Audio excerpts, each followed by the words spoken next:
22 April 2025 সাল। ভূস্বর্গ কাশ্মীরের সৌন্দর্যে মুগ্ধ পর্যটকেরা। হঠাৎই শুরু হলো গোলাগুলি। পেহেলগামের আকাশে নেমে এলো কালো অন্ধকার। অতীতের মতোই শুরু হলো নয়াদিল্লি ও ইসলামাবাদের মধ্যে উত্তেজনা। কাশ্মীরের কিছু পড়েছে পাকিস্তানে, কিছু অংশ ভারতের নিয়ন্ত্রণে। কিন্তু দুই দেশই পুরো কাশ্মীর নিজেদের বলে দাবি করে আসছে 1947 সালের দেশভাগের পর থেকে। হিমালয় অঞ্চলের এই ভূখণ্ডকে কেন্দ্র করে যুদ্ধেও জড়িয়েছে কয়েকবার। যুদ্ধে সবচেয়ে বেশি মাশুল গুনতে হয় স্থানীয় বাসিন্দাদের। তবে এমন যুদ্ধ পরিস্থিতিতেও থেমে নেই জীবন।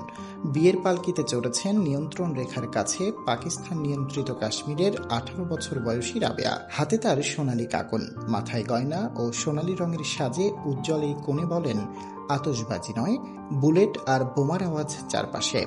ছোটবেলা থেকেই এমনটা দেখে বড় হয়েছি।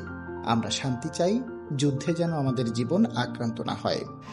যুদ্ধের উত্তেজনা কমাতে পারমাণবিক শক্তিধর এই দুই দেশের প্রতি আহ্বান জানিয়েছে রাশিয়া ও যুক্তরাষ্ট্রসহ আন্তর্জাতিক শক্তিগুলো। আমরাও প্রত্যাশা করি পেহেলগামে শান্তি ফিরুক, রাবেয়াদের জীবনে রক্তের দাগ না লাগুক। মুন্না ইসলাম, স্কাই বাংলা।